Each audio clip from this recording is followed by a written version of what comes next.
pessoal, aqui é Jade Lobo. Eu estou com Nassu e Titeu, fomos convidados pela Salvador Meu Amor para comentar um pouco sobre a cena negra e periférica de Salvador nesses últimos dias, nesse Novembro Negro. Nassu, vou começar por você. Eu gostaria que você se apresentasse e falasse um pouco sobre a sua empresa. Beleza, R&B Brasil. Então, meu nome é Nassu de Oliveira Ramos, sou cientista político, formado, com pós em gestão pública, mas a minha correria tem sido na articulação cultural, voltada para o R&B. R&B é o ritmo e blues. Ritmo e blues. Mas como é que foi sair da ciência política para começar a trabalhar como tudo a ver, cultural? Tudo a ver. Mas tá ligado. Acho que cultura e política estão muito conectados, assim, mais do que a gente imagina. Eu acredito que a gente faz muito essa separação de mundos, assim, né? Eu tenho até visto, eu vi até o filme do Mussum recentemente. e tem um pouco dessa questão de a gente dividir a gente em várias caixinhas, assim. Acho que o mercado faz muito isso, né? E acho que eu vi, quanto mais eu me inseri na cultura, e não é se inserir na cultura, a gente nasce em uma cultura. A gente nasce na cultura, né? Exatamente. A gente nasce em uma cultura, até a cultura do trabalho é uma cultura, e a música, ela permeia tudo isso. Então a música me atravessou e a música me salvou diversas vezes. Eu acho que é por isso que eu tô fazendo esse corre da R&B Brasil, então acho um pouco disso, assim. Massa. Eu me vejo assim na antropologia também. Na antropologia a gente, estuda cultura, estuda povo. E cada vez mais que eu entrava na antropologia, eu me encontrava. Eu sempre falo que a Merref foi a professora Ângela. A tese de doutorado dela foi sobre o movimento hip hop em Florianópolis e Lisboa. Então, entrei na antropologia já falando do movimento hip hop, já falando de periferia e sobre a gente. Então, nunca houve pra mim essa separação.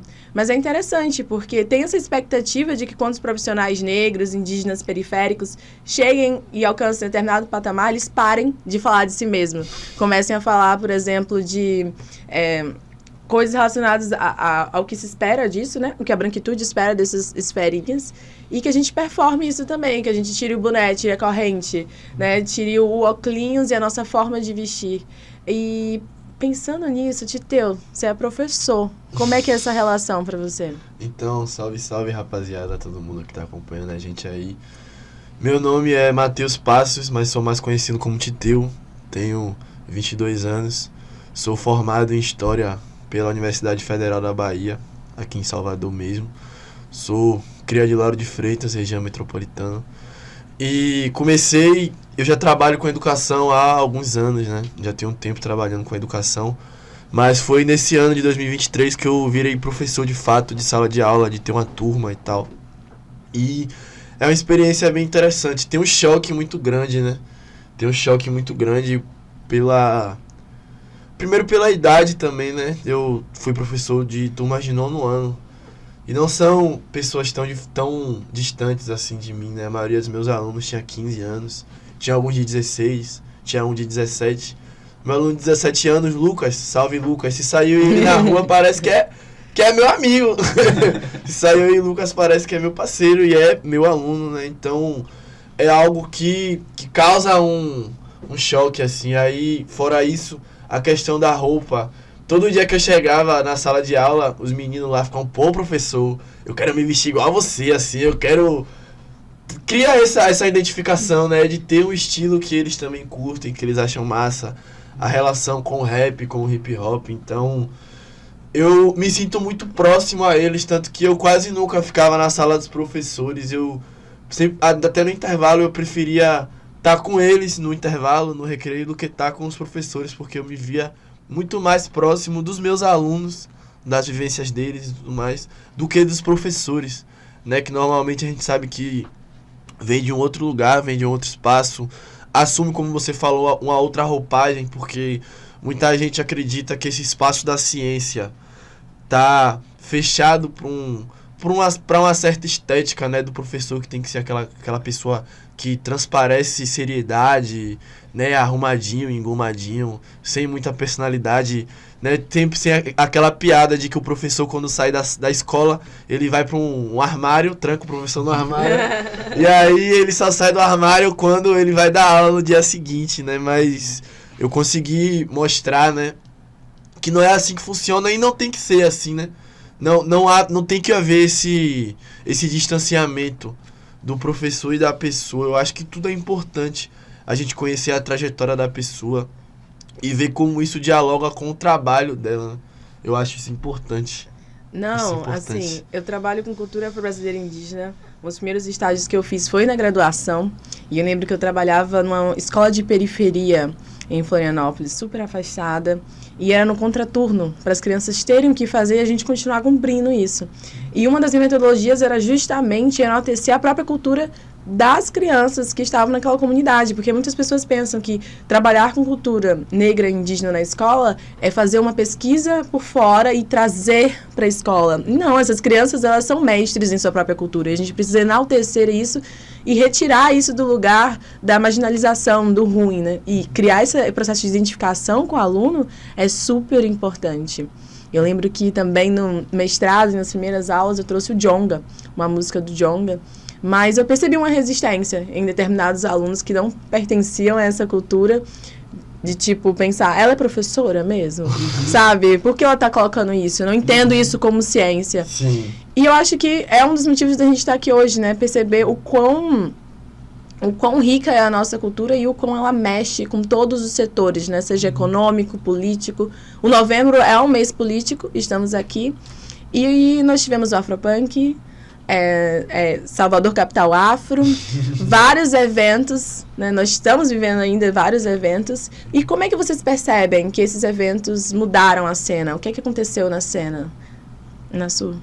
Eu acho que, observando de perto e ao mesmo tempo de longe, a cena de Salvador, ela acontece e acho que em novembro a coisa fica efervescente, mas é um momento de... Sabe quando a gente está no... O carnaval é quando acaba, na verdade, né? Mas, assim, a coisa está acontecendo durante o ano todo.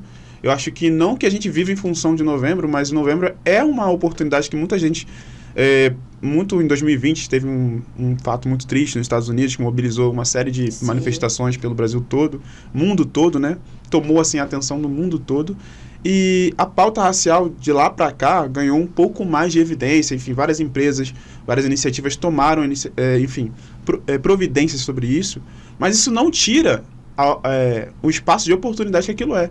Porque eu vejo muitas pessoas falando assim, não vou mais comemorar 20 de novembro, acho que não vou mais ocupar o mês de novembro, não vou fazer mais nada, mas Dia não da consciência humana. Da consciença humana. Não, por que você não fala da consciência humana?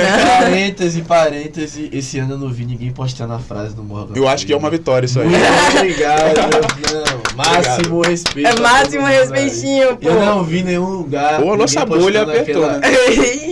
Mas muita gente estamos inchados. Poderia estar postando. Que eu já vi várias pessoas assim postando em outros anos, mas eu tenho visto que... O trabalho vem sendo feito. E o próprio Morgan Freeman, né, ele já falou que ele se arrependeu dessa frase. Um arrependimento. Foi um equívoco. Errei, fui moleque, até o Coroa já falou que ele errou nessa frase aí, né? Sim. Se você que tá assistindo aí postou... Vamos repensar, vamos conversar. Não, mas acho que é até válido a gente falar um pouco sobre essa questão de tirar um pouco a raça, falar um pouco dessa questão de como é tratado essa questão, até no Brasil, assim, de não existe isso de preto e branco, é todo mundo brasileiro. Isso.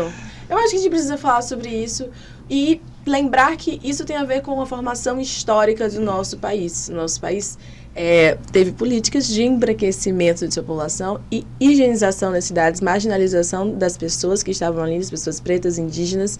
Então, quando a gente pensa esse sentimento de uma identidade brasileira unificada e existe uma democracia racial, esse mito, a gente tem que lembrar sempre que foi um processo formado e influenciado com grana, com política, e que isso altera toda a nossa consciência, né? A nossa noção de quem somos. Não, com certeza, pra quem não sabe, a história brasileira, ela foi montada assim, de modo geral, a história é uma ciência e você precisa construir, né?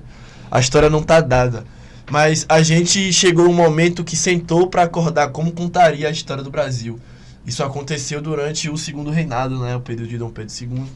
Foi criado o IHGB, que é o Instituto Histórico e Geográfico do Brasil, lá no Rio de Janeiro, porque o Dom Pedro II ele era muito culto, ele falava muitas línguas, ele gostava de história. E ele achava que o Brasil tinha que contar a sua história de alguma forma. E aí ele vai construir o IHGB, e aí vai ter um concurso. Foi literalmente um concurso que qualquer pessoa poderia inscrever como acharia certo contar a história do Brasil. E aí a pessoa que venceu foi um botânico tudo a ver com história, né? Foi um botânico alemão, o nome dele é von Martius. E aí a ideia do von Martius era contar a história brasileira como a história de um povo miscigenado. Mas assim, aí que se construiu a ideia da democracia racial. Porque na visão do von Martius, a gente tinha que mostrar que o Brasil seria o paraíso das diferenças raciais. A ideia dele era mostrar isso, só que a miscigenação já tinha um ideal assim, eles usavam muito uma alusão de um rio. Como é que seria essa alusão?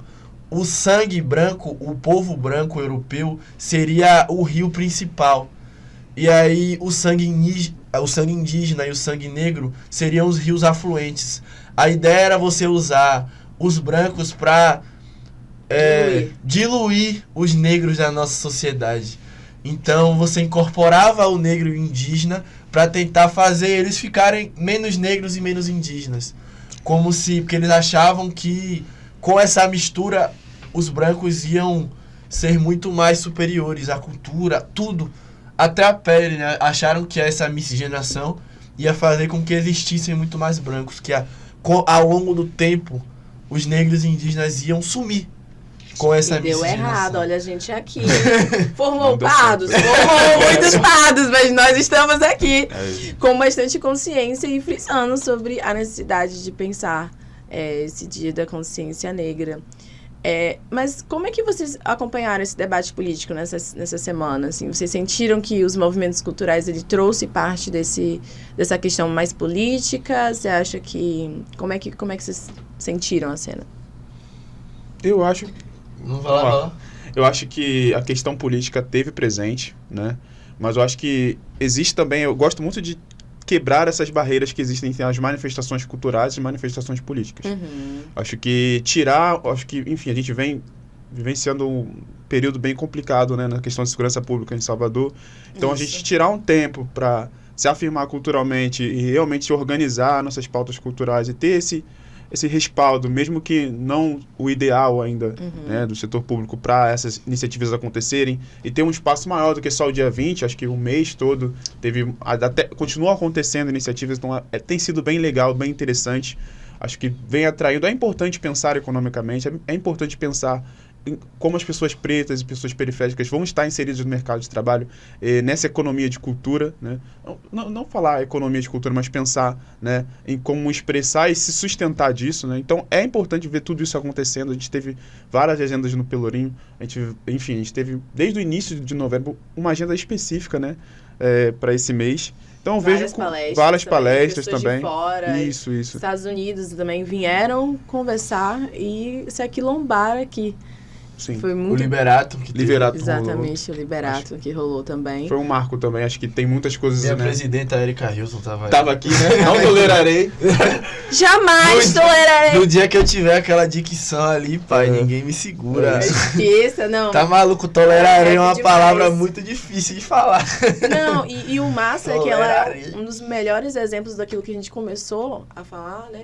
De pessoa que tá pensando moda, tá pensando política, tá pensando estética. Ela mesma fala, vivemos uma crise estética. E vivemos uma crise estética. E o Afropunk, por exemplo, é um dos eventos que ele vai assinalar isso. Vivemos uma crise estética. Vamos mudar essa estética? Vamos radicalizar? Vamos tornar punk essa estética? Vamos misturar isso aqui. Que é a ideia do punk, né? Que é a ideia do punk. Sim. E o punk corria junto com o hip hop lá nos primórdios, então... Sim, hoje em dia que existe rock conservador, né? Mas isso... Infelizmente, né, cara? É um negócio de... Quando a galera vai pro show do Roger Waters, né? Que é um cara que sempre falou sobre política e Pô, como é que você vai questionar? O cara sempre... A música do cara é política, irmão. O cara é tipo... As letras dele é tipo... Racionais gringos assim, tá ligado? Só que sem melanina, né, obviamente. Mas ele sempre falou de política. Sempre falou. A música do cara é só política, irmão. Se o Roger Waters não puder falar de política, ele não fala. Sim. Né? Bota um esparadrapo na boca dele. Porque ele só fala de política. As músicas dele só falam de política. Como é que a pessoa vai pra um show dele e vai reclamar de política? É que nem vai pra um show do Racionais. Pô, os caras ficam botando... Toda show hora. Foi legal, mas pô, bota raça em tudo, pô. Levanta essa bandeira aí, negócio de raça, não gosta. Você ouviu o nome da gente só do grupo. Poxa. Tá ligado, legal, mano? mas começou a militar. Como é que você vai falar? Pô, não tem, os caras não cantam, pô. Se não for falar de raça, os caras não cantam. Nem sobe no Os caras não tem música, né? Não tem música se ele não puder falar de raça. Se o Mano Brown não puder fazer um discurso, acabou, mano. Não tem. Acabou. Não tem grupo. Mas a Afropunk foi muito da hora, teve muitas manifestações, inclusive políticas, né? Falar um pouco também do Vandal, né? Tem gente que aqui gosta bastante dele. Dá-lhe fogo. Eu sou suspeito pra falar, mano. Se falar assim, vai ter um enterro que Vandal vai cantar, eu vou pro enterro, mano. Eu vou pro enterro. Foi tatuado. Onde tiver, qualquer dia aí eu vou aparecer com a cara dele tatuada aí em algum lugar, no pescoço aqui, Vandal é... Mas qual foi o primeiro show que você foi de Vandal? Eu quero saber, vai falar. Rapaz, mano, eu nem sei, assim, eu acho que foi... Foi orgânico, eu só tava lá, apareceu, eu falei, caraca. Não, o primeiro que eu me lembro, assim, foi em 2017, mano. Foi um show... Foi lá em Lauro, né, foi um bagulho, velho, completamente aleatório. Foi um show, tipo assim, daqueles maluco Raikais, tá ligado? Que Vandal foi abrir. Quebrou tudo. Mano, aí eu falei, foi naquela época que tava tendo aquela treta de Raikais com Baco e tal. Lembro. Sim. E aí eu, pô, velho, assim, não sou tão fã dos caras assim, né, da raça branca aí, Raikais, tem o raça negra, e Raikais é o raça branca do rap. Né, mas assim, eu também não tinha nada contra o som dos caras, tá ligado? Não. Não tinha nada contra. E aí ia ter Vandal, e aí eu já conhecia ele, porque em 2016, Vandal é um marco, assim, pra música brasileira, porque ele lança um dos primeiros trabalhos do London Grime, né, que é um ritmo que faz parte do gênero eletrônico, do movimento da música eletrônica, e pouco se falava de grime no Brasil. Já era gravado, né, o primeiro grime do Brasil é uma música de MVB e Chorão, mano. Sim. Tu já ouviu? Na sonoridade, Comum, Refém. Simplesmente o primeiro grime do Brasil é MVB e Chorão, em 2002. Mas não era muito popular ainda, né? E aí em 2016 o Vandal lança o Tipo Las Vegas, né? Que é um álbum todo trabalhado na eletrônica, trazendo a estética do grime. Sim. O Bala e Fogo, que é um dos clássicos de Vandal. Sim. Que ele lança em 2016, então eu conheci o Vandal em 2016, nesse trampo dele. Sim. E já me apaixonei. Pô, é um cara que dispensa comentários, Vandal é... Você fala com qualquer pivete de Salvador aí, velho. Pô, falar de Vandal, ele vai falar, caralho, Vandal. É tipo, pô, é Vandal. E aí eu fui nesse show em 2017, aí no começo do ano. E ele quebrou tudo, velho. Ele quebrou tudo.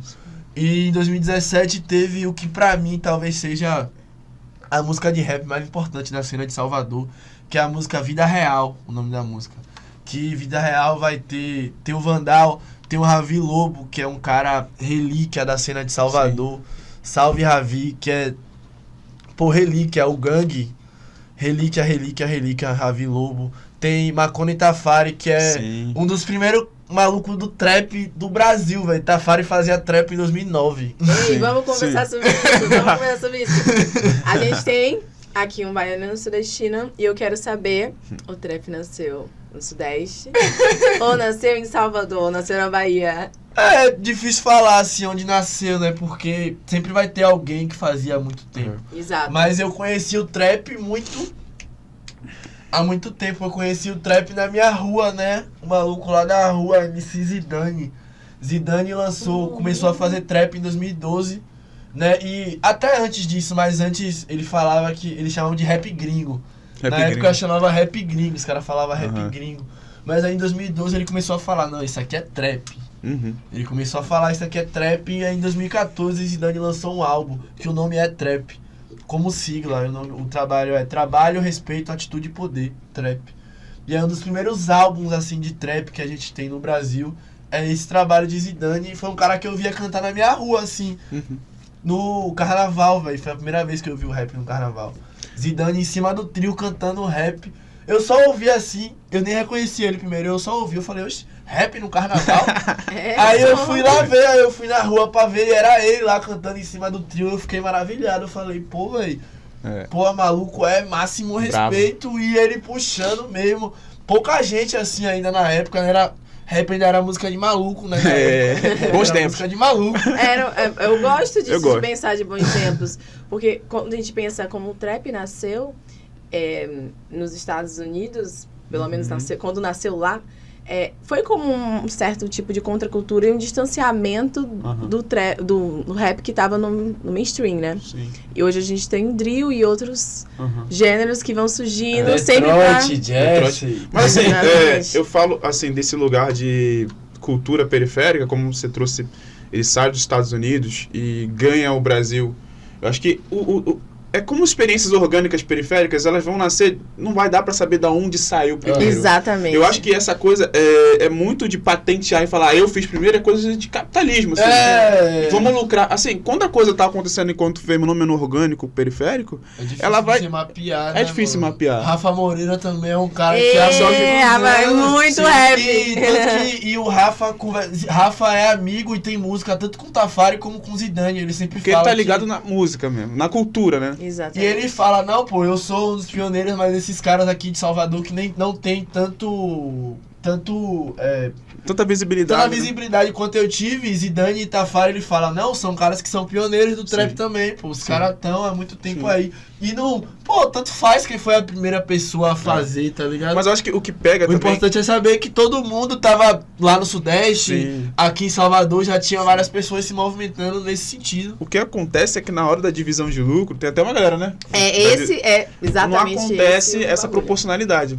Muita gente que chega depois, mas tem toda a estrutura, a mídia, os acessos, vai pegar e vai sugar o underground todinho, vai deixar eles lá, esquecidos, e vai ficar nessa. Então vai ser sempre as mesmas caras lá na frente, lá do... Enfim, de onde quer que você conheça os programas que eles vão estar, nas mídias não vão estar, nas páginas não vão estar, e não vão. E as pessoas do underground não vão ter esse acesso. Então isso é problemático. O underground serve pra isso, pra ser sugado. Pela lógica do mercado, o underground vive pra ser sugado. A lógica é essa. Exatamente. A música, eu acho que a música é uma manifestação de uma cultura, vai sempre acontecer, vai sempre ter uma coisa nova.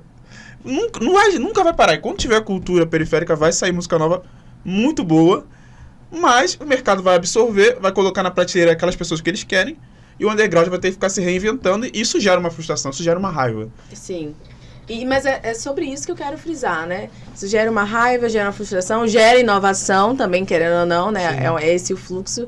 Mas a gente não pode esquecer que existe uma geopolítica nesse Brasil. Então, quando eu trouxe justamente Bahia e São Paulo, é pra gente pensar também sobre isso que você falou, de distribuição financeira. E eu acho que é bastante político. Por exemplo, a cidade de Salvador está se posicionando como um lugar de referência para se passar esse novembro, para se pensar esse novembro, justamente por ser a cidade mais negra fora de África, mas que também recentemente percebe que é indígena pra caramba, é a segunda capital mais indígena do Brasil. E como é que a gente pode pensar essas culturas no novembro, né? Então eu acho que a cidade tem se expandido ao seu máximo, ao trazer vários debates, ao trazer essa cultura, ao trazer essas refs baianas também pra dentro de eventos que o Afropunk ele não nasceu no Brasil, né? Eu acho que isso é muito importante frisar para a nossa audiência que talvez não saiba sobre isso. O Afropunk sempre foi esse evento internacional que pensou muita moda e quando ele chega aqui, isso se torna pra gente um motivo de muito orgulho. E chegar principalmente em Salvador, chegar aqui contradizendo, porque poderia chegar em São Paulo, poderia ser decidido no Rio, né? Então tentando aí. Então tentando, eu espero que não consiga. Alguém quer falar um pouco mais sobre o Afropunk enquanto evento? Eu lembro que antes de ter o evento, se eu não me engano, o primeiro Afropunk... Eita, atrapalhei. O primeiro festival do Afropunk, se eu não me engano, foi de 2021, né? Que foi aquela vez que teve o Mano Brown e tudo.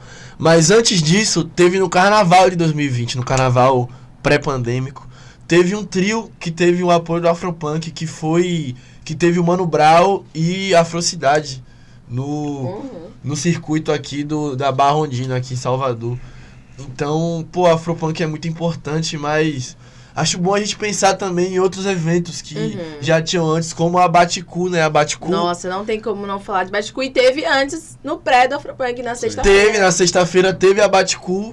E eu, logicamente, eu tenho certeza que isso foi pensado, né? Maurício, sabe? Maurício, Frete da Bahia, meu parceiro. Tenho certeza que ele pensou nisso porque foi um final de semana inteiro, né? Dedicado às manifestações culturais pensados para a comunidade negra. Então a Baticu é importante falar também que é brasileira, é baiana, nasceu de Salvador, né? Um evento que é todo para valorizar também a cultura negra e periférica principalmente. E é um evento que já tem há muitos anos na cidade de Salvador, tem várias edições. Esse ano, acho que essa foi a 4ª edição já da Baticu aqui em Salvador. Então é importante falar desses outros eventos que são importantes também, né? Até porque, um recado para as marcas que eu acho que elas não sabem ainda. A gente come sem ser em novembro também, tá ligado? Visão. É isso. A gente veste, a gente paga a luz, a gente paga a água sem ser em novembro. Então é importante pensar. É bom que, no novembro tem várias coisas, mas não só em novembro, né? Porque a gente come também nos outros meses, né? Tem que beber, Exatamente. tem que vestir, Sim. tem que pagar as contas de casa. Então é importante pensar isso para além do novembro.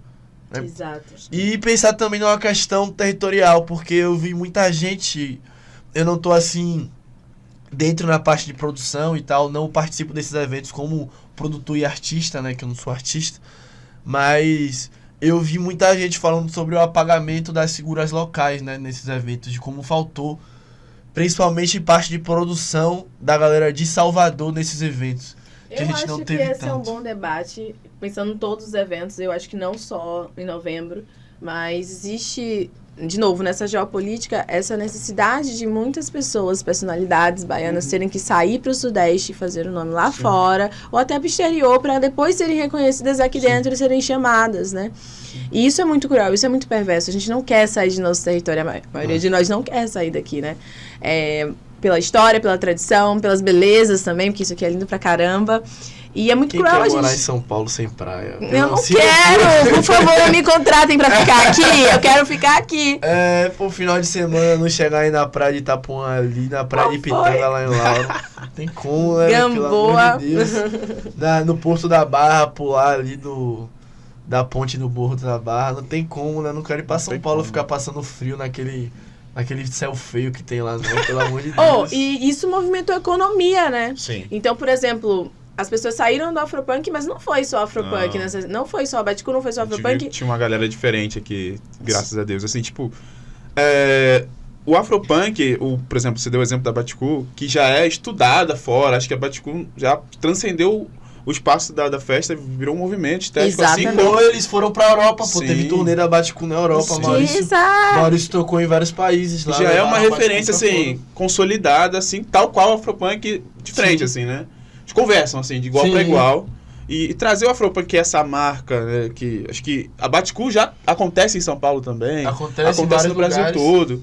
É legal também ter um evento que Nossa. originado daqui, que acontece em vários lugares, que vem acontecendo, né? O Afropunk acontecer aqui, acho que traz luz para várias outras questões, né? Como essa questão da produção, como essa questão da continuidade desses eventos centrados na questão no protagonismo preto. Acho que não precisa ser um evento temático para ter protagonismo Exatamente. preto. Não precisa ser um evento negros e tal. Não! É Salvador negro, Fest, negro. todos os eventos, entendeu? Tipo, todos eles. Acho Mas que- é interessante perceber como a gente consome, né? Porque a galera tava consumindo. Sim. E eram pessoas, em grande maioria negras, de vários lugares do mundo, e consumiram e movimentando a cidade toda. Quer dizer, os hotéis estavam lotados. Sim. As Essa é a nossa subcelebridades capacidade. todas aí. Existe demanda. Os blogueiros Não. os blogueiros negros, as subcelebridades todas. Todo aí. mundo aí. A gente Ué. consome. E as marcas não olharem pra isso é um grande erro. Sim. Nós somos a maior parte da população brasileira, por exemplo, Sim. e não ter esses produtos voltados pra gente. Quanto tempo a gente ficou sem produto pro cabelo? Sim. Não, básico, né? Isso A realmente maquiagem à frente foi uma revolução aí no mundo da maquiagem. Exatamente. Aí depois surgiu a Negra Rosa aqui Várias no marcas Brasil, várias brasileiras marcas também. brasileiras de mulheres pretas falando de marcas, sem ser as marcas que não pensam na gente e as marcas que nasceram aqui. O que é que vocês sentiram? Eu vi, por exemplo, no evento, bastante Salsite. Salsite. Bombou, estourou, Do todo gueto. mundo usando. Do gueto máximo. Eu não fui esse ano pro Afropunk, mas eu fui ano Sim. passado e eu fui de do gueto. Mano, Esqueça. Bem Você é a Company, comida no da Manuel Gueto. também. Entendeu? Muitas marcas. Dendezeiro também, Sim. máximo. Dendezeiro. Eu acredito que todo mundo que dançou ali com Isa estava de dendezeiro. É, Né? parecia que Na tava paletinha, Sim. entendeu? Que é a paletinha que a gente gosta. E eu achei lindo poder perceber que, bom, a gente precisa de políticas públicas, mas como diz mestre Nego Bispo, a gente precisa de políticas próprias. Sim. E as periferias estão aí produzindo essas políticas própriras. Sim. E foi muito lindo ver isso, foi muito lindo ver a galera de fora também consumindo os produtos e as marcas baianas. Sim. Né? Isso aí eu acho que Eu gosto é disso. extremamente poderoso. Isso é primordial, sim. Tem um menino estilista aqui de Salvador, o Soul G, que, pô, ele sempre quebra, velho, nas produções. Tem vários artistas aqui que já colocam... Sim. Ed City, que é um cara Revolucionário. revolucionário, relíquia do pagode baiano. Ele... o Soul G faz roupa pra ele do Salvador Fest, o Ed City tocou com a roupa de Soul G. Eu achei muito máximo, porque é um menino que vem batalhando há muito tempo aí pelo espaço dele, na moda, e, pô, máximo respeito, curto muito o trampo. Eu acho que Salvador também é essa referência para cidades do interior da Bahia, né? Exato. Acho que é bem interessante também que como acontece isso também de Salvador, de ser esse satélite. Acho que foi um momento de... Eu encontrei várias pessoas ali no corre da produção de cidades do interior que tiveram essa oportunidade. Não, é difícil... A gente saiu de caravana, pô! É legal isso, eu não vou pra São Paulo, nada contra São Paulo, algumas coisas, mas assim... Mas Depende. não é Bahia, né? É legal você ter essa referência em Salvador e você trazer esse oxigênio e levar e trocar. Então, E trocar. E Eu acho poder que expandir, isso é né, importante. máximo, porque a Bahia não é só Salvador. Não é só Salvador. importante Não é só falar Salvador. que o interior seja visto também, né? É importante. Sim. A gente quer que isso seja, porque se já é difícil pra quem é de Salvador se mostrar assim no espaço pra fora, pô, pra quem é do interior mais ainda. Eu fiquei muito feliz porque a Duquesa, que é uma menina do rap que tá muito em alta agora aí, ela é de Feira de Santana, né? exato. A Duquesa não é de Salvador, ela é de Exato. Feira, que pode ser uma cidade grande, Feira é considerada metrópole, mas é uma cidade do interior, é a princesa do sertão. Então que bom que a gente vê artistas saindo do interior. Tem também o Jovem Dex, que é de Feira também. Exatamente, exatamente. Tem outros artistas que são do interior e estão por aí fora, tá ligado? Ganhando espaço no mainstream, conseguindo ganhar dinheiro, né? É importante, o dinheiro Sim. é importante pra sobreviver. E eu acho que Então a que gente- bom e que ganhe cada vez mais artistas do interior da Bahia, Sim. né? Teto também é do interior da Bahia. Tabu, né? Não, não é Jacobina. Jacobina. Eu vim da Bahia! Eu amo! E que bom, e para além do artista final que tá ali no microfone, mais beatmakers, produtores, Stylish. A galera stylish, tá todo assim. mundo, velho, que chegue essa galera também, que não fique só focado em Salvador e que essa galera possa ter o seu espaço também. Todo mundo quer um espaço, né? Todo mundo quer ser visto, Exatamente. quer falar, quer se comunicar, quer expressar a sua arte, o seu trampo. E que consiga, né? A gente consiga cada vez mais democratizar esse espaço da arte. Eu acho que é o essencial. Sim. Eu fico pensando que o futuro para esse Novembro Negro na Bahia é a gente justamente fazer cada vez mais essas conexões com o interior, né? Quer dizer, essa pessoa possa sair de São Paulo, do Rio, ou, sei lá, Brasília, de outro local, e vir aqui e sim presenciar essas palestras, esses eventos turísticos e tal, mas também consigam conhecer o resto da Bahia, porque isso é importante, isso Sim. diz muito sobre a gente. Então, quando você traz a Bahia, não é só Salvador, pra mim, me pega demais, como alguém do interior. Geralmente o pessoal fala, onde em Salvador você mora, gente? Isso aqui tudo, Salvador. E o litoral baiano é bonito pra caramba, é extenso pra caramba, venham conhecer, tem muita coisa boa, o sul, baixo sul, a gente A tá Bahia aqui. é gigante, A né, Bahia é velho? O gigante. que não Chapada. falta é lugar na Bahia. Sim. Pô, Chapada, máximo respeito. Pra falar assim, Lençol, eu conheço a Mucugê. Bahia, tem que fazer um corre. Tem que fazer um corre, é grande, meu Eu já amor. fui pra muito lugar e eu acho que eu nem posso falar com esse da Bahia ainda, mas pô, já fui pra Ilhéus, já fui pra Morro de São Paulo, já fui pra Juazeiro, já fui pra Barreira, já fui pra Chique-Chique, já fui pra todo lugar, velho, Itacaré, Porto Seguro. Itacaré também é uma cidade que tem se movimentado muito nessa época. A gente faz muito Muito. turismo gastronômico. Eu adoro Pô, turismo Itacaré é gastronômico. um paraíso, né? Pelo amor de Deus. Itacaré Falando em paraíso. gastronomia, o que é que vocês sentiram que a gente entregou? Por exemplo, a gente teve o festival Afrofuturismo e ali tinha uma vilazinha onde todas as bancadas estavam pensando comidas regionais. No Afropunk também a gente viu a presença bem forte das tendas, né? Cada uma trazendo comida ali do nosso lugar, representando. Tinha baião de 2, se quiser muqueca também tinha muqueca. E era isso. O que é que vocês sentiram? Pô, eu sou fanático pela instituição Baião de 2. Eu sou fanático. Você poderia fazer uma tatuagem de Vandal, eu poderia facilmente fazer um Baião de 2. Eu sou completamente fanático pela instituição Baião de 2 e também pela instituição Farinha na comida. Eu não consigo comer sem farinha, rapaz. Salve, Farinha. Eu não consigo, máximo respeito pra farinha aí, mano. Faz casa de farinha, as farinheiras aí, eu sou maluco por farinha. Isso com a nossa cultura eu sou indígena, aficionado por farinha, eu não consigo comer. Eu tenho, e o pessoal lá em casa, todo mundo, eu tenho um primo, filho do meu primo, né, ele tem 4 anos, Miguel. Teve um dia que ele foi comer, ele sempre leva almoço pra escola, né, que ele ficava o dia todo na escola. Aí teve um dia que a mãe dele botou lasanha, que teve uma lasanha lá em casa, ele tal. Comeu com farinha. Ele pediu, ele chamou a tia da escola, ô tia, tem farinha aí? Que eu só como com farinha. Só sei comer assim, pô, não dá. Ele jogou, a tia, mas Miguel, é lasanha. Ele, não, eu quero farinha, eu só vou comer com farinha, independente. Eu gosto desse exemplo, porque isso nos faz lembrar que nossa cultura, ela é muito indígena também, né? As casas de farinha estão ali nos quilombos, nas aldeias, e isso tá dentro de nossas práticas, seja no interior ou na capital, e por vezes a gente não nota, acha que perdemos esse lastro cultural, mas a cultura está aqui, ela é orgânica, ela se oxigena, mas ela também está na troca e ela resiste, né? Então a farinha é um bom exemplo. E o que eu fiquei pensando também, essa semana foi bastante importante para perceber pessoas vindo de outros locais, principalmente de outros países, e reconhecendo a culinária de seu país, negra, né? A culinária da diáspora, aqui também na Bahia.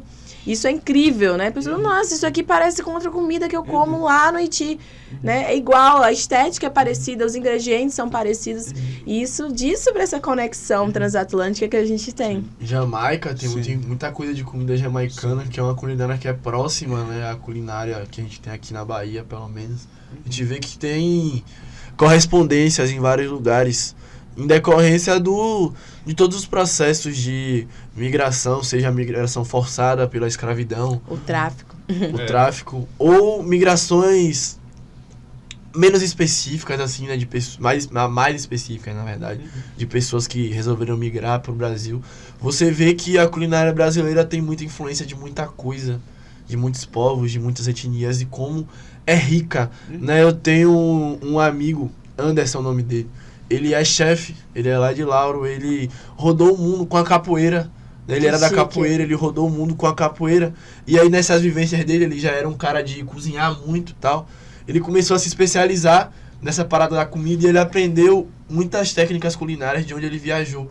Aí ele voltou para Salvador e aí ele criou um restaurante que primeiro era Fast Fusion e hoje é Poderoso Chefão. E aí é um restaurante que pega coisas da culinária da Bahia e mistura com culinária de fora. E aí ele faz várias coisas, tipo, bobó de Paris, ele pega o bobó de camarão da gente aqui e mistura com coisas da culinária francesa. Tem muita influência cubana também, tem vários pratos que tem influência cubana. Então eu acho que esse restaurante de Anderson mostra muito essa relação, né? E como a gente consegue agregar e melhorar tudo, né? Diga-se de passagem. Se você vê qualquer comida em outro lugar e tem aqui, a daqui é melhor. Tá, mas Pizza na Europa é marguerita só. E aí aqui, calabresa, queijo, frango catupiry, pizza de queijo coalho com carne do sol. Pelo amor de Deus. Mas a gente vai combinar que a acarajé com doce de leite tá fora do tópico. Não alterem. Não alterem, patrimônio! Não pode! Patrimônio do Rio, mentira. O quê? Tô brincando. Teve esse rolê aí, teve isso aí. Tombaram lá, acho que patrimônio do Rio de Janeiro. Essa é uma boa discussão, porque eu acho que as pessoas acham que olha... Acho que pesaram muito a mão nessa parada aí. É pertencer, é uma origem, né, por excelência de tal lugar, mas eu acho que a gente tem que sempre pensar com muita responsabilidade quando a gente pensa processos de patrimonialização, né? Quando a gente patrimonializa algo, a gente torna aquilo pertencente a um coletivo muito maior, certo? e a gente congela. Então, aquilo não pode ser alterado, a gente congela aquilo ali, né? Então, a gente tem que tomar muito cuidado quando você, vamos dizer, vamos patrimonializar o seu terreiro. Você não consegue ajustar ele, né? Você não pode cortar uma árvore do seu terreiro sem que tenha uma autorização prévia. Sim. Então, eu acho que a discussão sobre patrimonialização precisa ser feita com muito cuidado, com muita cautela, né? Pode falar. Não, eu acho que tem até a ver um pouco que a gente estava falando de música, porque quando a gente pega essa coisa a minha cultura, por exemplo, boom bap, aquela coisa que tinha do guardinha do rap, eu acho que o rap era tão cheio de critérios que todo mundo... do rap, não vou As pessoas ficavam com medo de fazer. Acho que as pessoas ficaram se sentindo mais livres. Eu posso fazer isso? Eu posso ter que pedir licença para quantas... Assim, nada contra. Acho que essa questão de respeito faz parte fundamental da cultura presa, inclusive. Acho que respeitar os... hierárquica, ancestral. Mas assim, não é um impeditivo da juventude. Porque eu vejo que as novas gerações sempre... A geração, até a própria geração... A geração que a gente reverencia era tida como errada. E vem assim esse ciclo. O trap... Agora quem ouvia trap em 2017 já acha tudo o que tá acontecendo agora ruim. Mas é interessante isso, essa Só foi uma um pouco, discussão. Essa. Não, é isso, não estamos ficando velhos, é sobre isso o debate. É normal. Eu casteirei nesses dias chegando a essa idade, parada, velho. Tipo assim, eu só tenho 22 anos, mas assim, eu vi todo o movimento do trap começar, assim, velho. Eu vi as paradas, eu tava comentando com eles antes de começar. O trap tinha muito grupo no Facebook, tinha vários grupos no Facebook de trap, que a galera soltava os sons, assim. E eu vi o Caveirinha antes de ser o Caveirinha. Eu tava no grupo, o grupo era trap, tipo sigla, assim, né? T.R, pá, trap, como se fosse uma sigla. E foi lá nesse grupo que o Kai Black lançou o Caveirinha. E nem era Kai Black, era Kaique. Eu lembro, era Kaique Ferreira o nome dele. E aí ele postou um vídeo assim, que era o Caveirinha sentado no fundo de um carro, assim, no banco do fundo de um carro, cantando, sem autotune, sem nada, tá ligado? O som tocando o beat, o carro tava soltando o beat e o Caveirinha cantando. E aí o Kai Black postou assim, o Kaique, né, o Kaique Ferreira, postou um vídeo e botou lá assim, tropa, esse aí é meu irmão, tá? O que vocês acham? Eu devo lançar ele? Eu vi aquela parada ali, tipo, com horas que ele tinha postado. Eu via os sons da Recade, os caras sempre lançavam nesse grupo antes de soltar, tá ligado? Eu lembro de um som da Recade que eu não lembro se era de 2016, 2017, Casa na Praia, tá ligado? Que foi um som com brilho, que foi um bagulho... Antigo. Que o trap era muito mais trash, era uma parada assim... Suja. Eu gostava. Mas vamos falar sobre isso. Tipo eu vi o Matuê sem música, eu conheci o Matuê e cantava reggae, pô. Eu vi o Matuê e cantava reggae, mano. Ele não tinha nenhum som no canal dele. Pois é, então. Mas o quanto disso é um pouco da gente achar que a gente tá sendo passado pra trás, tem outras pessoas, e o quanto a música tá decaindo. Não é sobre decair. Não, música não decai. Não decai, não é sobre decair. Eu acho que quando surgiu o negócio do trap, tinha muito aquilo ali. Bom, mas rap é compromisso. Qual é o compromisso que vocês têm? Fala, sabotagem. Não, mas vamos lá. Qual é o compromisso que o trap Mas eu acho que é muito importante a gente pensar, e foi uma discussão que eu trouxe muito, porque o pessoal tava... O rap já tinha chegado na academia, né? Então, as letras de Racionais estavam já na academia. Há algum tempo. Então, as pessoas estavam falando, olha, aqui são críticas sociais, são denúncias sociais. Isso aqui é um lixo. Exato. Isso aqui, a ostentação é um lixo, vai levar as pessoas a se perderem. E aí, o que eu respondia sempre assim, a gente tem o direito de se divertir. A gente tem o direito de falar de diversão, do que a gente gostaria de ter, de sonhar, né? Óbvio que a gente tem que ter um respeito e pensar que aquilo influencia outras pessoas. E o que é que isso vai fazer na saúde psicológica de outras pessoas negras que não podem alcançar algumas coisas que outras pessoas estão alcançando. Mas a gente tem o direito de se divertir. A gente tem o direito de falar besteira, a gente tem o direito de falar sacanagem também. Sim. Mas assim, vamos lá, pegar um momento histórico que o trap ascende no Brasil. É um pouquinho depois que o funk ostentação ascende. Exato. Que é um pouquinho depois daquela expansão do boom do crédito ali, dos governos ali, de certo mandato. Né? E a gente tem uma grande expectativa no Brasil das coisas melhorarem. E aí o trap vem na reboque disso aí. Só que depois a coisa começa a derrocar um pouco. Bastante, né? E aí eu vejo o drill, o grime, tomando. Que é uma coisa muito sombria, que é uma coisa... Menina. Não, e o drill, se a galera não souber, vem é uma vertente, é um subgênero do rap. E drill significa furo, né? No inglês o drill é furo. E é furo, a ideia é furo de bala mesmo. O drill tem já o conceito Não de tem pra falar, onde de trazer correr. a violência, tá ligado? Mas o trap também tinha, né? Que era justamente Só que é trap O House, trap de Atlanta, é acho que, menos. fala eu, assim, o trap de Atlanta, aquela coisa, era Tinha- trap house, né? Que É. era uma coisa voltada também pra isso. Só que o drill levou isso pra outra Um outro parada. nível, Outro assim. patamar. E Outro patamar. E E lá o drill no Brasil, pô, máximo respeito aos Estados Unidos, mas dos Estados Unidos comparado ao Esqueça, Brasil não, é parquinho. Não, mas não tem Estados comparação. Unidos é parquinho Mas eu acho que comparado não ao tem. Brasil. A realidade que a gente vive aqui, pai, sim. nos Estados Unidos é brincadeira de criança. É Assim- brincadeira de criança. Então, o drill... o drill no Brasil, assim, é porque o drill não chegou ainda, né, e acho que não vai chegar No mainstream? Mainstream. no mainstream, assim, De porque... gravadora, assim, Se não. chegar Espero uma que galera... Eles vão Espero começar a que não, falar de porque outras coisas. Se a galera ouvir alguns sons de drill aí, chora, pô. É. Porque o drill é loucura, mano. O drill narra a realidade assim, sem amaciamento. Mas o eu acho- trap ainda tem uma parada meio pá, assim. Mas eu- Ainda tem uma carga melódica, mas o drill é... é porque eu sou muito partidário do drill, assim, eu vou falar. Não, eu O amo trap, o drill. eu gosto de trap Mais do que sonoramente. trap. Assim, eu também. Porque assim, também, o trap eu é assim, trap é assim, olha minhas armas, olha minha Glock, olha não sei o quê. O drill, ele vai pegar e vai contar uma história Ele tem da uma coisa que tá narrativa ali. acontecendo. Exato. E você consegue se conectar. E pra quem vive aquilo, ele consegue meio que sair um pouco e colocar pra fora. Exato. Uma coisa que talvez fosse sair de outro jeito. Entendeu? Acho que me ajudou muito, até acho que quando a pessoa tá muito pra baixo, assim, isso que acontece muito, acho, com a juventude negra, Exato. infelizmente, assim, a pessoa tá com questões de saúde mental, de depressão, enfim. E às vezes você acaba colocando pra fora de um jeito errado. Exatamente isso. Porque O drill canaliza a raiva de uma forma boa. Eu acho. E o ritmo do drill Ele é gostoso, aquela marcação do hi-hat. É uma marcação do gostosa. Sim. Pô, tem o drill dance, né? Tem Sim. o... O pessoal já tá pegando, já fazendo várias coisas Pô, também. eu gosto, eu sempre eu não sou de dançar, assim, sou um dos piores dançarinos baianos que existem, assim. É. Fico de cantinho na festa. Bandido mas- não dança bebê. É. Mas vamos, acho que vale pra galera aí que tá assistindo falar um pouco das diferenças, assim, do hip hop, que a gente ouvia de boom bap, trap, drill. Posso falar de R&B também, que muita gente confunde com hip hop. Mas acho que, sei lá, acho que o hip hop, ele abraça, ele é um movimento, né, como um todo. Muito maior. Cinco elementos do hip hop, pra você que não sabe, é o DJ, MC, a pessoa do grafite, a pessoa que dança break, que são os 4 elementos básicos, e o 5º elemento, que é o conhecimento. Tem o É basquete de importante rua aí, que eu senti falta do basquete de rua. Não, tudo conversa, né? Tudo conversa. Acho que é uma mas cultura o- que vai, tem vários elementos satélites ali, o né? padrão, assim, né? O núcleo do Sim. hip hop são esses 5 elementos Sim. aí. Mas tudo conversa, né? Skate conversa muito também. Esquece.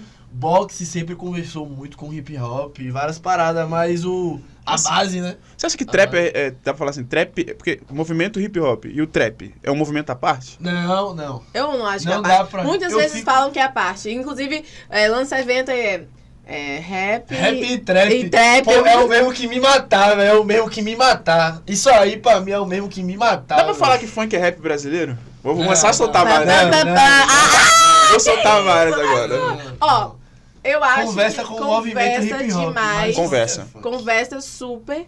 Mas eu acho que funk, ele é muito organicamente brasileiro. Ele tem uma estética própria.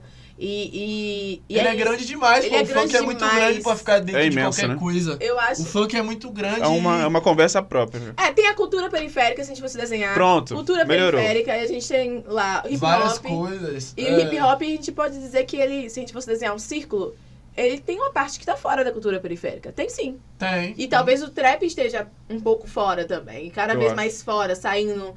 Seja uma bolinha que vai saindo dessa cultura periférica. Eu acho Porque que o trap- cada vez que vai sendo absorvido, como você disse, vai saindo, né? Mas aí a gente tem outros aspectos. O funk, ele tá totalmente dentro da cultura periférica. Ele tá redondinho ali. Sim. Você acha que alguém conseguiria fazer funk fora do Brasil? Tem, mas tem. Tem Assim, uns gringos igual que fazem faz. trap aqui? Eu acho que não. Não, assim, tem vários gringos que fazem, Só- mano. a Eu já vi os sonoridade. cara- a sonoridade. A sonoridade, Véi, eu mas vi não... um cara um alemão fazendo, orna. tá ligado? E só que é isso, ele de camisa do Mas Brasil. é porque... Sabe que eu falo? Tem que botar várias referências, assim, ao Brasil. Tem que falar... Papel, Mas porque sabe que eu falo? Que é muito Brasil, velho. Quando o Arrecade fazia o trap lá, de arma, não sei o quê... No Melody. A parada era falar... Pô, isso aqui tá gringo. É. A métrica do bagulho ser bom é quanto mais gringo tivesse. Exato. Aí a coisa foi ficando brasileira. Que é muito quando a gente pega... Trap de fato, mano. Eu gosto muito do Derek. Eu gosto do Derek. Gosto muito. O cara é realmente original. Eu acho que eles foram encontrando um jeito muito original de fazer. Sim. Que qualquer gringo fala assim, isso aqui tá legal. Agora, muita gente, por exemplo, quando começaram a misturar trap com funk, Trap funk. aí, pô, quando a Main Street começou a tomar conta ali do negócio, Exato. aí o negócio, o pose, tá, aí não. Por que será? É uma síndrome, a síndrome de vira-lata. vira-lata, pô. Tu Eu não também. gosta do que é daqui. Quando eu comecei a escutar trap funk, eu falei, caraca, isso aqui tá muito melhor. Isso Sim. aqui é nosso, aqui Os é próprios- gente. a galera Agora do funk faz começou a sentido. fazer trap também. Exatamente. Maneirinho, o cabelinho, Sim. próprio. O Rariel. Tá ligado? Esqueça. Meu Mundo, aquela primeira, É. um dos primeiros trap funk que teve famoso, assim, Sim. foi aquela WC música no beat. BK, Exato. BK, Rariel, Sim. do WC no beat. Então, acho que esse papo da cultura periférica, também a gente tava falando isso um pouco antes aqui, rolou um podcast antes, a gente fez a questão dessa questão da cultura periférica, né? O que é o hip hop, o que é o funk, o que é o brega funk. No Brasil a gente tem várias manifestações culturais periféricas, né? Mano, tem o forró do Galeroso no norte, que é um forró muito rua, assim, que é um bagulho que você não encontra em lugar nenhum ali. É massa, eu vejo os vídeos, eu gosto de ver os vídeos de umas paradas específicas, assim, de outros Sim. estados pra conhecer. Tem um mano agora mesmo de Recife, velho. É Breno o nome dele. Mano, ele faz um Detroit com brega funk, mano. Aí. Mexe, ele é bizarro de bom, velho. Eu fico ouvindo o som desse maluco. Sim. E ele tá começando a ganhar uma repercussão lá dentro de Recife, tá ligado? Ele gravou com o Anderson Neif, Sim. que é tipo o nome mais forte do brega funk, assim, é o Neif junto com a MC Dani, né? São os nomes mais Sim. fortes. E a MC Loma também, né? O Neif é muito grande. E esse pivete já chegou no Neif, tá ligado? Uhum. E, pô, a sonoridade dele é muito boa, velho. A sonoridade, velho, ele misturou Detroit com brega Como funk. pode? Mas e o pagodão, gente? Isso. E o pagodão? O que vocês acharam? O que você achou do show do Canalha? Achei da hora, muito. Massa. Assim, acho que foi, tipo, É o canalha. um dos grandes momentos, assim, dos maiores momentos do... Pra mim foi o melhor do A primeiro participação do poeta do Lucas Carlos também foi sensacional. Pô, o Assim, som deles é mídia, viu? O som Sim, deles é acho que a questão do trap funk, do pagotrap que vem dia. acontecendo, Pagotrap. acho que é mais uma das manifestações periféricas, né?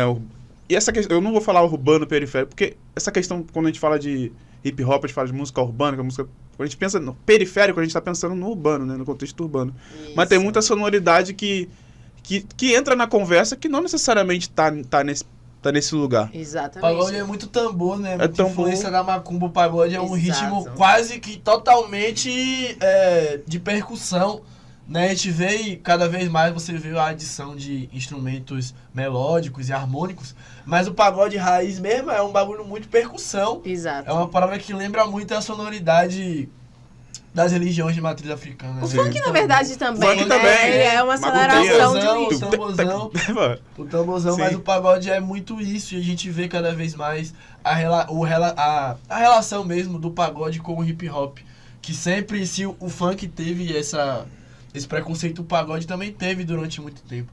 Mas a gente vê nos últimos anos aí uma aproximação muito grande, né? O próprio poeta, ele lançou música da Recaide, ele regravou música da Recaide, o poeta. Exatamente. Lá em 2018, a gente vê, tem um grupo lá de Lauro, que são os meninos do Família Tríplice, que eles vêm fazendo pagotrap há muitos anos, velho. E os meninos já Sim. foram até pra fora do Brasil, tá ligado? Com essa sonoridade, que é uma parada muito específica. Vandal, mais uma vez, de novo, novamente. Vandal trouxe um pagodinho. Intocável. Vandal trouxe o pagodril, pô, trazendo Esqueça o drill tudo. com a sonoridade do pagode. E nisso, eu já tinha pensado na minha cabeça em casa, assim, pô, velho, tinha que ter uma parada que misturasse pagode e drill. Passou o papo de uns 15 dias, o Vandal pegou e lançou. Eu parece que avançado. É uma mente coletiva. A cultura periférica é uma mente coletiva. Passou uns dias assim, ele foi e lançou, tá ligado? Ele foi e lançou a O cara parada. tá à frente. E aí depois já vieram vários outros meninos, né? Os pivetes aqui de Salvador, da RCA, lançaram um som que era pagodinho. E aí veio muita gente já. Não, que o pagodinho ainda não é uma parada tão... que cresceu tanto assim, mas já tem vários artistas que estão conversando com essa parada. Então, Sim. o pagode cada vez mais, a gente vê os artistas de pagode, o Igor Canário regravou recentemente uma música de trap. Exatamente. Sim. Estão dialogando, pô. Tá dialogando e a galera tá vendo mais o pagode, né? O Canalha que gravou com a Pablo Vittar. Exato. Eu acho que alguém gravou com a Glória Groove também, eu não lembro agora. Recentemente teve um artista do pagode que gravou com a Glória Groove também. Então a gente vê o pagode crescendo muito. E é essencialmente nosso aqui, né? É, aí o pagode não tem como, não tem. Aí é nosso mesmo, pode esquerda, tchau. Acho que Não tem outro lugar, tá ligado? Ah, Não você tem acha o outro quê? lugar. Não, não acho nada.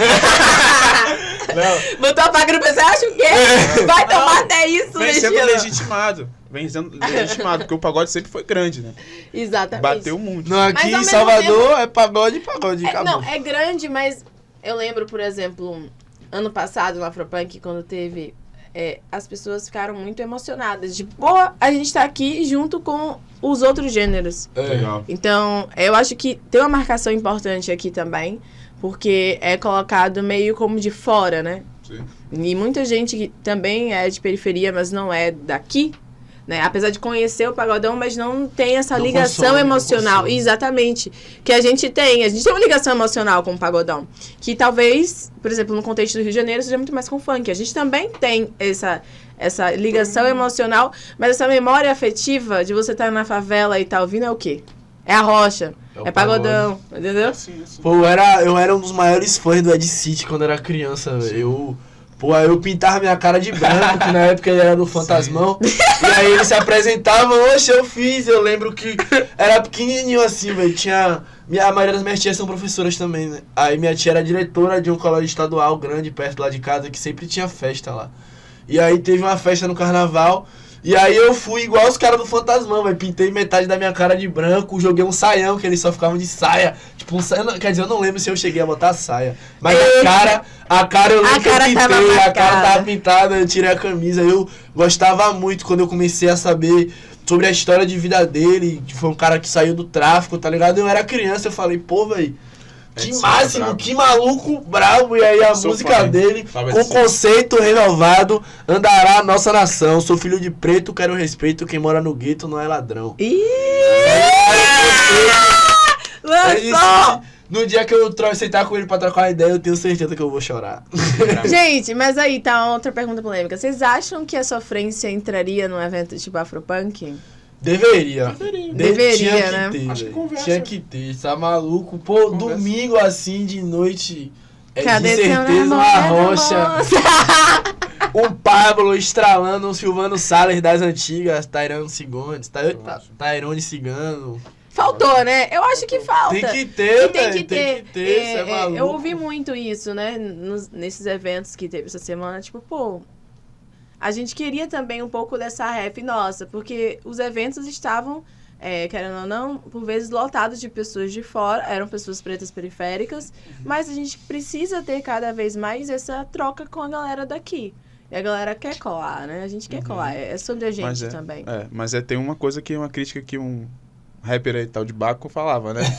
Tem gente que só cola no evento de fora também, daqui. É isso. Tem Existe gente isso. só cola. Só que E aí- cria um ranço com o próprio artista daqui. A gente precisa falar sobre isso. Só que esse cidadão aí aconteceu, e né? fez o que Coisas, ele né? criticava. Mas aí o que acontece, né? A vida é o ciclo das É. teoria das ciclo. elites. Todo mundo tem uma parcela de hipocrisia aí. Acontece. Cientista político Teoria, explica. teoria das elites fala isso, né? Que os movimentos sociais de margem, quando eles ocupam o posicionamento, né? Que eles tanto almejavam, eles acabam reproduzindo a lógica de opressão que eles tanto criticavam. Mas aí é uma questão, né? Que Mas e o Mano Brown? Mano Brown não tem crítica. O que eu vou falar do Mano Brown? Não faremos O que aqui. eu vou falar do Mano Brown? Não, Não, mas eu tô falando não que se ele... podem fazer Ele não crítica, faz, não. ele não fez isso, né? Não ele fez. resistiu Mas eu acho que- duramente. E depois, quando ele entrou na mídia, mas foi muito uma coisa orgânica e própria, né? Mas Quando ele é entrou bem nas próprias- pontual o que ele faz, assim. E tem uma lógica de ser dono dos próprios meios, assim, né? Exatamente, isso Que pra mim é tem uma fantástico, liberdade né? de criação, tem uma liberdade. Então, é bem se segurar disso. Mas, assim, é um movimento... Eu não julgo nem essa pessoa que a gente citou agora. Eu não julgo, não, porque... Eu jamais julgaria. Condenar é condenar. Assim, julgar, a gente pode julgar. Condenar, a gente não condena. Como Assim, diria MV Bill, só Deus pode me Só Deus julgar. pode julgar. Mas, assim, você ter o controle dos meios de produção ali, né? O que vai te catapultar a sua carreira é uma questão muito limítrofe ali. Então, o que você vai usar uma oportunidade para colocar seu trabalho na rua e você vai usar o que você tiver de artifício para você ser visto. Eu tenho uma coisa, mas Ah. eu tenho um ponto. Os fins não justificam os meios, Maquiavel, desculpa.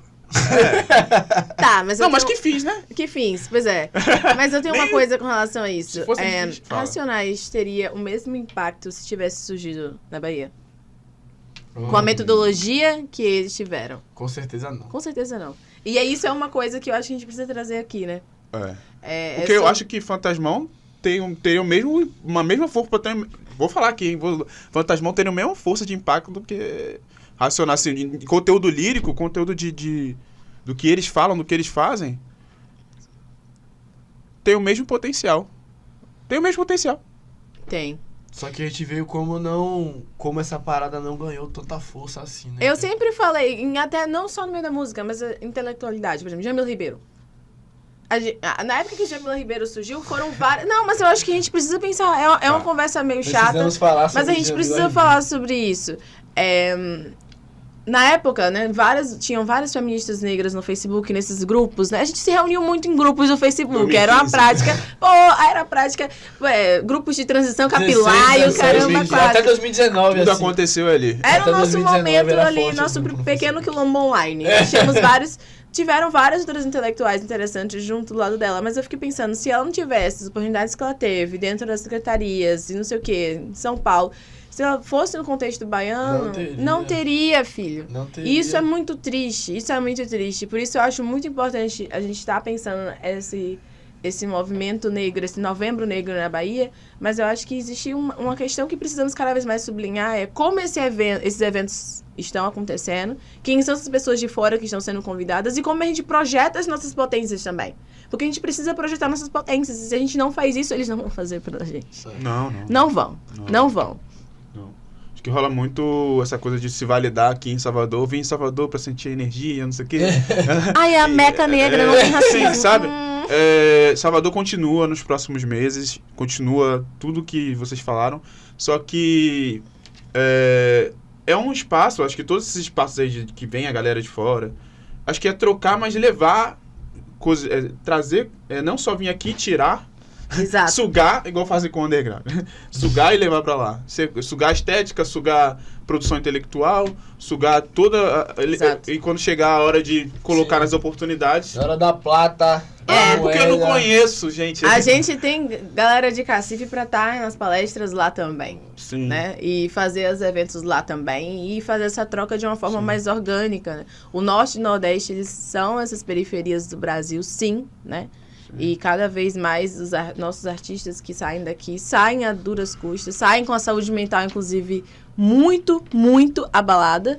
Mas, Né? só, eu queria que você falasse, agora uma dúvida, assim, né? Essa questão do mundo acadêmico, da produção intelectual, desses eventos. Acho que tem crescido muito, o Brasil como um todo, mas Salvador como referência e Bahia como referência. Como é que tem sido pra você também, né? Essa questão Fala, minha dessas caminhadas pós. Cara, pra mim é muito esquisito.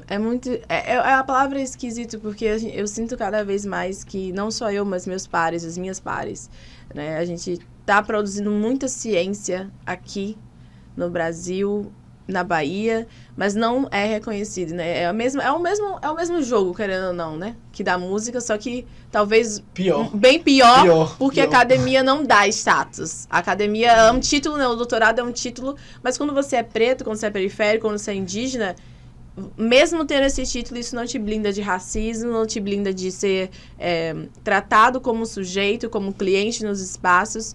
E, para mim, é muito simbólico, né? Eu sempre quis estar, por exemplo, na Universidade de Harvard, foi meu sonho. Então, eu cheguei a morar nos Estados Unidos. Achei que você não ia falar, pô. Não, cara, não, é muito louco. Eu achei que você não ia falar. Eu sempre fui ousada, né? Aí o pessoal falava assim, você quer ensinar onde já? No terceiro ano, eu falava... Harvard. Ela falou, filhona, não vai rolar. Não deixaram nem me inscrever, né? Tipo, só não vai rolar. Você, preta, pobre, brasileira, não vai rolar. E eu ainda era nova. Eu terminei o ensino médio muito nova. Então, assim, não nem tenta. Então, retornar e apresentando meu trabalho com a universidade pagando... Então, pra mim, foi um grande ganho. Mas, ao mesmo tempo, eu chorei muito. Eu fui com outros colegas. Uma dessas, eu amo muito, que é a Nanda. Quando a gente chegou lá... A gente chorou muito, porque a gente falou assim, caraca, o tratamento de uma pessoa como a gente, né, que vem de periferia, e está aqui, é surreal. No Brasil, o tratamento que a gente recebe é como se a gente não fosse possível de ter essa intelectualidade, né? Isso é disruptivo demais para existir, para ser possível. Ah, ela tá de lorota, né? Ela não tá falando a verdade. Não é ciência. Não, e mesmo eu tendo lá, sei lá, quer ver? Treta no Twitter.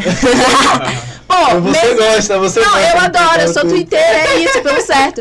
Mas não blinda nada, né? Mesmo a gente falando, pô, eu não tô falando apenas porque eu sou uma pessoa negra e indígena, eu tô falando porque eu tenho conhecimento, eu estudo relações étnico-raciais. E mesmo falando, pô, eu tava em Harvard reconheceu, mas a galera não vai reconhecer aqui, foda-se, não importa. Não importa onde você pisou, não importa o seu currículo, você continua sendo uma pessoa periférica e vai ser tratada assim. E, então, para mim, é muito cruel essa marginalização que tem a ver com essa colonialidade geográfica que a gente vive, né?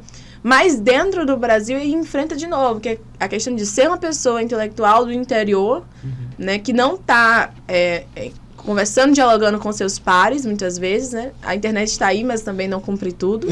E a gente quer ser visto, eu quero estar nas palestras, né? Eu acho que esse ponto da internet é muito... O quanto o intelectual... Eu ouço muitos artistas lá, eu faço parte do coletivo de artistas de R&B e tal. E eu ouço muito que o artista... Eu sou artista, eu não sou digital influencer, tipo assim. Muita gente que... Acho que tudo acaba tendo que ser um pouco intermediado pela internet. Mesmo quem não quer... É triste. É meio triste isso. Tem que se colocar. Porque, às vezes, a produção que você faz, ela por si só, ela já fala. Mas, às vezes, a gente tem que fazer o esforço, tá catapultando cada vez mais, tá fazendo esse esforço. E muita gente não tá disposto, ou não tem tempo, ou precisa sobreviver, precisa fazer seus cortes. E não acaba não tendo essa margem de... Eu não tive. Pra chegar onde... Eu acho que muitos de nós que vêm de periferia pra chegar, tipo... Cara, chegar no doutorado, a pessoa não teve tempo pra estar na internet. Já raramente. Ela tem, mas se teve, ela tá tirando tempo para outras coisas. Então... E não, é sério. E aí, quando... Estando aqui, né? Pô, tive tempo pra ficar na internet, estou o quê? Com tese atrasada. É verdade. Eu vou falar alguma coisa mesmo. vai ter que estar negligenciada. Eu sou mãe solo ainda, cara. Mãe solo trabalhando, emprego de 40 horas e com a tese. É tipo missão impossível. Eu sei que eu tô falhando em alguma coisa o tempo todo. Eu tô falhando em alguma coisa. E essa é a nossa conta, né? Das pessoas que vêm... Quando você tem um estudante na graduação negro, cara... Muitas vezes ele tá cansado e não tá prestando atenção na sua aula porque ele tava trabalhando, porque ele não dormiu, porque ele talvez não comeu, não tomou café. Então, isso se perdura, não é só na graduação, é no mestrado, é no doutorado, é no mercado de trabalho. No Brasil, a gente enfrenta um dado, né, que nós temos pessoas negras indígenas formadas, especializadas, mas elas não conseguem emprego. E aí que é a questão. Eu vejo um papo de muitos influenciadores que são convidados nessa semana do Novembro Negro, falar, a gente quer falar sobre outras coisas, ninguém é especialista em racismo. Calma. Muitos de nós somos. Não existe isso. Não é você. Você trabalha com maquiagem, você trabalha com, sei lá, você é comunicador, mas existem profissionais em relações étnico-raciais. Prazer. Não, é real, isso existe. Ciências sociais no Brasil, eu odeio quando falo assim, o Brasil precisa estudar. Brasil precisa ser estudado é forte, né? A gente A gente estuda no já Brasil! estuda. Pô, Como é que é? velho, Precisa qual ser foi? estudado. Estudo, Brasil. A gente estuda e Como é estuda que é muito isso, né? bem, O pô! Brasil precisa ser estudado é Não, forte. aqui na UFBA a gente tem um centro de estudos afroasiáticos, a gente tem... CEAL. Pô, a gente tem, tem antropologia, tem a ciência política, a gente está estudando no Brasil. Gente, Agora é interessante ver como essa era de coach, né? Nessa era de Acho que tem muita design de UX e não sei o que muito bacana, que Não expande muito. desistam dos seus sonhos. Jamais. Não, mas aí a gente vê como essa galera é privilegiada, talvez Sim. nessa coisa de conhecimento rápido, educação rápida, não sei o que rápido, pra estarem, comporem alguns espaços, enquanto nós temos cientistas sociais, historiadores, né? Porque eles vendem uma mentira, né? Muito- Eles vendem uma mentira que é muito mais facilmente se aceita. De que as coisas são muito simples, aí você só vai querer. querer, você vai chegar, vai querer, e Só aí é isso, acreditar. você vai conquistar e Mas foi. assim, eu acho que todas as pessoas negras, todas, eu vou falar, elas precisam se reafirmar em todos os espaços que elas estão. Exato. Tem que apresentar uma justificativa técnica para estar em qualquer lugar que ela está. Exato. Se você ocupa qualquer lugar, essa ideia de ocupar espaço, porque você ocupa um espaço que Eu não odeio essa pertence a expressão, você. meu Deus. Eu quero só pertencer a algum lugar, eu só me sentir bem, ocupar e transitar livremente. Eu acho que assim, eu enquanto negro que gosta de hip hop, rap, cultura urbana, R&B, eu preciso, dentro do espaço do R&B, me afirmar porque você fez faculdade de ciência política. Aí quando eu vou pra ciência política, por que você fica o tempo todo postando música? Aí você tá andando na praia, polícia vem lá. Então o tempo todo você tem que ficar justificando sua presença A nos sua espaços. existência, pô. Isso é extremamente cansativo. Extremamente cansativo. Essa questão também de você não poder ser um intelectual. Eu acho que o perfil de nós três é bem sobre isso, né? São pessoas que estão muito dentro, inseridas na cultura da periferia. E que é um lugar de uma ausência, às vezes, né? E quando eu entrei agora para fazer estágio docente no doutorado, cara, foi muito gratificante. Encontrar os estudantes trazendo referências nas aulas de Você artes. fez aonde? Eu tô fazendo na UFSB. E, tipo assim, cara, pra mim, eu Massa. chorei. Eu falei assim, eu lutei por isso aqui. Eu lutei por isso aqui. Porque é isso que a gente produz na periferia, é esse grande mistura de tudo de produção de artística, tá ligado? A gente respira arte. Porque a arte é a nossa sobrevivência. É a nossa forma de dialética. A gente... É a nossa dialética. A arte é a dialética da periferia. É a forma que a gente resiste. Por isso você fala, pô, o rap salva. Muita gente eu acho que não entende, né? Que não é de periferia, assim, não é de comunidade, não entende o que a gente tá querendo dizer com o rap salva. Eu chego na aldeia no domingo, tá tocando Racionais MC. Por quê? Cara, é sobre a gente, né? Sim. E bate diferente quando é sobre a gente. E motiva a gente a continuar existindo, a procurar novas coisas, a seguir caminho, né? Quando a Tati Quebra-Barrato fala seja piranha estudada. Cara, isso influencia muito mais do que a propaganda do Mac, às vezes. Vai dizer que não é. Influencia. Isso me influencia a estudar, a continuar. E me influencia, eu tô no doutorado, que eu faço, seja uma doutora estudada. Eu fico Cara, assim... tem muita gente que realmente nunca teve esse incentivo. Assim, não é nem vídeo do Mac passando na televisão, se inscreva para não. É um incentivo de um lugar que você reconheça. Exato. Porque É nem se uma ver, pessoa- né? Ele, você se professor, vê. com a estética, e o Exatamente. aluno vai falar assim, pô, é uma barreira a menos. É um lugar que eu posso estar ali, né? É um lugar que onde eu consigo me imaginar? Onde eu conseguiria me imaginar? Acho que durante o processo de criação, eu, minha irmã, minhas outras irmãs, minha mãe criou uma bolha e a gente ficou meio que isolado da realidade, porque estava longe das referências que a gente tinha próxima, porque não eram muito positivas. Assim, mas foi um esforço muito grande que ela teve que fazer, de carregar e incentivar. Mas muitas pessoas naquele mesmo contexto não têm isso. Não tem isso. Mas eu acho que é muito importante falar que, assim, não é só Jade que é boa que saiu daquela comunidade. É um monte de gente. Sim. E as empresas, o governo, todo mundo perde quando mina os sonhos de pessoas periféricas antes mesmo que elas tenham nascido, né? Porque a gente sabe, na década de 80, por exemplo, né? Elcimar Coutinho, aqui em Salvador, fez a cidade amanhecer com grandes cartazes, né? Eugênicos que diziam, olha, tem filho que nasce para ser doutor, tem filho que nasce para ser diplomata, tem filho que nasce para ser advogado, tem filho que já nasce bandido. Então, quando ele... Ou seja, não se reproduza, né? É isso que ele estava dizendo no cartaz. Você precisa de ajuda? né, para não se reproduzir, Controle de eu vou fazer natalidade. isso de graça para você. Isso é controle de naturalidade. Né? Isso é esterilização em massa. E foi isso que foi feito na década de 80 no Brasil com mulheres pretas e indígenas. Isso ocorreu e a gente precisa conversar sobre isso. Quer dizer, a gente tá matando o sonho daquela criança. A gente matou o sonho daquela criança quando a gente não viu a potencialidade daquela criança. É isso. Teve outro dia mesmo que eu tava trabalhando. Eu sou funcionário da prefeitura de Lauro. E aí um dia eu tava trabalhando numa praça que tem de um projeto da prefeitura. Que é até interessante, que era num lugar que tinha uma questão muito forte do tráfico e tal. Tanto que tem um campinho lá, e aí o campo era conhecido como o Campo da Maconha. E era uma região assim que ninguém queria entrar, tá ligado? Ninguém entrava lá. Mas ainda tem ainda é uma região um pouco complicada, mas o acesso assim à região tá mais tranquilo. E aí eu tava participando de um projeto da prefeitura lá, e aí conheci um menino da comunidade, menino que ele já era mais velho que eu, né, mas enfim. E aí eu trocando ideia com ele participou de uma reunião que teve lá, que tinha que ter algum representante da comunidade, aí ele tava na reunião, e aí saiu da reunião a gente conversando, e aí ele me falou, pô mano, eu pinto quadro, eu desenho e tal, e eu pinto quadro.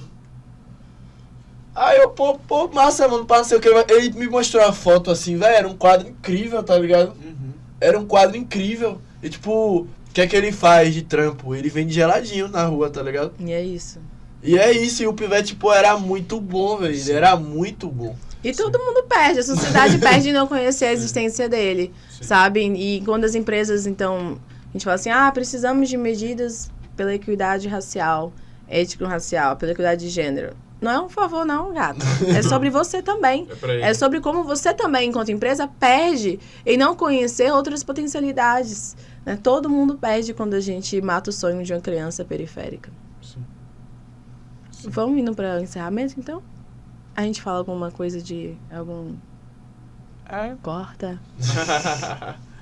Cara, eu acho que queria deixar primeiramente um salve pra família R&B Brasil, entendeu? Eu acho que vale muito a pena conhecer artistas de R&B, que é um gênero que está em ascensão. Na verdade, um gênero que sempre esteve aí, a música preta. Tá se reinventando. Tá se reinventando, né? Acho que o R&B, ele categoricamente existe desde 1940 e blaus, né? Como o Rhythm and Blues, a música preta categorizada aí. E no Brasil a gente teve agora a Meli aqui da Bahia, ganhando Prêmio Multishow, então é um marco muito importante Tenho também. vários amigos que conhecem ela. Sim. Tipo, de pessoa assim Sim. mesmo, não só como artista. Pro gênero e, enfim, pra vida dela. Eu queria deixar um salve pra minha mãe, que sem ela não estaria aqui. E é isso. Pô, agradecer aí pelo espaço, né? Sempre é importante estar falando, né? A gente combateu o epistemicídio, né? A gente conseguir falar. Falar é uma parte importante de viver e não só sobreviver, né? E durante muito tempo o falar foi negado, então ter um espaço de fala é muito importante. Né? Agradecer a minha mãe em primeiro lugar, que é a pessoa que proporcionou tudo que eu tive na vida assim. Minha mãe foi mãe solo, né? Me criou com tudo que ela conseguiu fazer, né? Tudo que ela conseguiu fazer por mim, e espero estar conseguindo entregar tudo aquilo de volta, né? Dar um salve pro projeto que eu tenho, o Projeto Mentes Castelantes, que é um projeto que envolve educação. A gente fez até um cursinho pré-vestibular pro Enem lá em Lauro de Freitas de graça esse ano. Chique, isso é Foram chique. só 2 aulas, né? Foi tipo só 2 aulas, assim, uma pra falar de ciências humanas, outra pra falar de redação. Mas a ideia é que a gente vai crescendo todo ano. E a gente sorteou tatuagem, sorteou pé, mão e hidratação no salão de beleza lá, almoço, deu camisa, conseguiu fazer muita coisa, deu café da manhã, pra ninguém estudar de barriga vazia, né? Que a gente sabe que não tem como. A ideia é que nos anos seguintes aí a gente consiga fazer muito mais coisas, né? Com o Mentes Castelantes. E é isso, dá um salve pros meus alunos do 9º A, do Colégio Cadetes Mirim de Lauro de Freitas. Prova de vocês semana que vem, eu quero ver só 10. Eu quero ver só 10, porque eu não quero dar aula de recuperação, então... É sobre. A gente quer as férias, vocês querem a gente também. Adiantar de passar aí, viu, velho, vocês... Ontem foi nosso último dia de aula, tiveram vários problemas. No último dia de aula, esses adolescentes não são fáceis de modo algum. Mas eu amo todos eles. É isso, pessoal. Então, É eu gostaria de agradecer a todo mundo que está assistindo a gente. É um prazer e essa foi mais uma ação de Salvador, meu amor. Tchau!